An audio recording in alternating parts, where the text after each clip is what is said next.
three of the economist jokes. There's a Westerner that was observing the Soviet May Day parade in which the Soviets parade their military might. And so he was standing there and he saw, Red Army platoons in perfect formation marching by with their AK-47s. Next came tank battalions, endless tank battalions, rumbling by. And then there was mechanized artillery that was yet to come, and that went by. And finally there were missiles, that were sort of long-range missiles glistening in the sun, and they went by. And he thought that was the end. But then he saw a group of disheveled men with bad haircuts in ill-fitting suits, and they were walking out of step. So he turned to his Soviet host and he said, "Who are those guys?" The Soviet host said, "Oh, that's our most dangerous weapon. Those are our economists." Okay. Well, macroeconomists are dangerous to your health, your property, and as we'll talk about tonight, possibly your personality. Okay.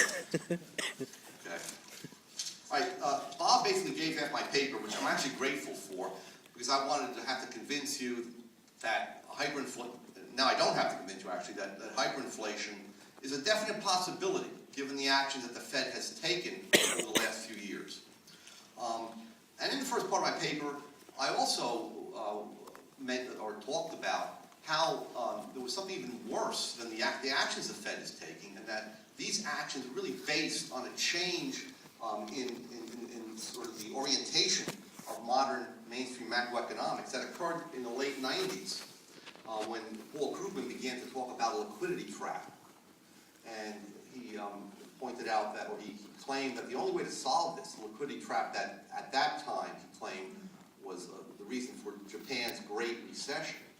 The only way to cure it, he claimed, was to deliberately create, through monetary policy, inflationary expectations. Not just raise prices, but make people panic, rush out and engage in panic spending because they feared that, in his words, the value of money was melting away. Now, Bernanke jumped on this bandwagon in a sort of neglected talk at the time in 2002, which he said much the same thing, that to get people to spend, to avoid deflation, and that's when a deflation phobia took hold, we needed to convince people that the value of money was going to depreciate and that they had to go out and begin to get rid of it. And then even N. Gregory Mankiw, who's the most successful textbook-selling economist, who was a Bush appointee to the CEA and was a Republican economist. In 2008, he jumped on the Krugmanian bandwagon and began to talk about making people expect inflation. Okay. Now, I have really juicy quotes from all three of them on that I don't have to read. Okay. I want to get right to the question of what does hyperinflation mean, not just for our economy, but for our social lives and for our very personalities. So let me begin with the link between monetary calculation and a human personality. It has been well documented by economists and historians that hyperinflation, in destroying the value and function of money, makes economic calculation impossible and leads to economic and social disintegration and widespread poverty. What is not so clearly understood is that during periods of rapid inflation, the inability to calculate undermines the very nature of property and causes a withering of the human personality, which is bound up with property ownership. By eliminating the means of appraising, knowing how much you have, and comprehending one's property, hyperinflation eliminates the very basis of independent human existence and personality under the social division of labor. The inevitable result is a dissolution of the society of voluntary contract and its replacement by a hegemonic order in which property and personality are collectivized. The central role of money and property in the formation of the individual human personality under the social division of labor has yet to be investigated in any depth, and I won't really attempt to do that here. However, I note that in speaking of human personality, I am referring to what has been called, sometimes derisively, the bourgeois personality, This is the common state of thinking and being that characterizes the modern individual embedded in a private property social order.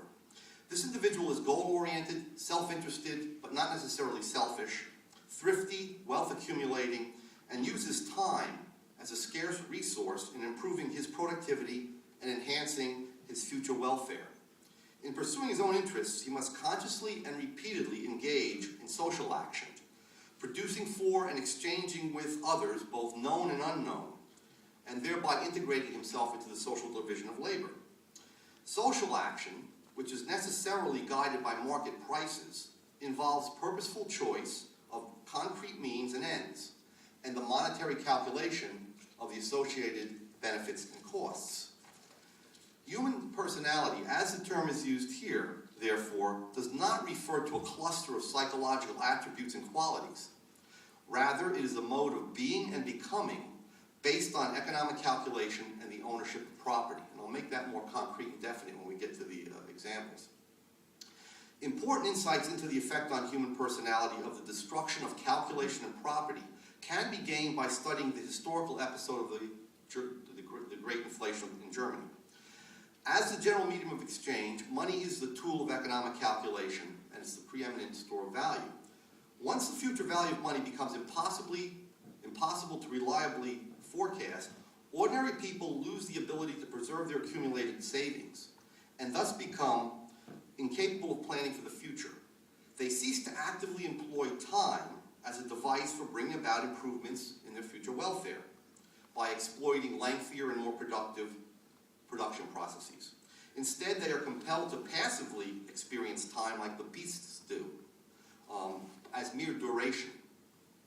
This leaves them little recourse but to dissipate their wealth and energy in seeking after immediate gratification. This rise in time preference, as we call it, which is a premium on present versus future satisfaction, undermines the value of productive work, thrift, and sober investment, and brings about a social revolution in which the middle classes and the productive rich, that is, the entrepreneurs, capitalists, and investors, are destroyed and replaced by gamblers, con artists, and swindlers at the top of the social structure. Inflation does not just wipe out the savings of the productive classes and divert their energies into sterile and corrupt pursuits, however. It also deforms and attenuates their personalities. Whether we like it or not, men and women exist in a world where they cannot live and flourish either physically or spiritually without property. As the founder of the Austrian school, Paul Menger, pointed out, and I'm quoting him, property is not an arbitrarily combined quantity of goods, but a direct reflection of a person's needs, an integrated whole, no essential part of which can be diminished or increased without affecting the realization of the ends it serves. Thus, property is the foundation of human personality. No planned movement, activity, or meaningful expression is possible without it. For human personality is not the spontaneous projection into the external world of random inner urges that might characterize the behavior of an infant or a toddler. Personality is the external projection of a deliberately planned mode of individual being and becoming. As such, it involves a self-conscious arrangement of activities whose pursuit requires a carefully chosen structure of means.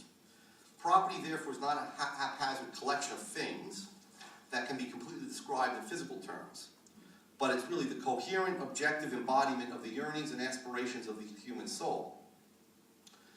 In a real sense, then, property defines and delimits an individual's personality.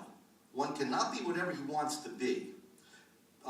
He is rigidly limited by the means at his disposal. One is not truly a physician, software engineer, or restaurateur unless he can acquire the requisite, what we call complementary goods for producing the product or service. Nor can one even consistently pursue leisure or vocational activities without possessing specific concrete means. Thus, one is not a fisherman without fishing tackle and access to a boat and a body of water, and one is not a golfer or a gardener without the possession of or the means of acquiring a golf club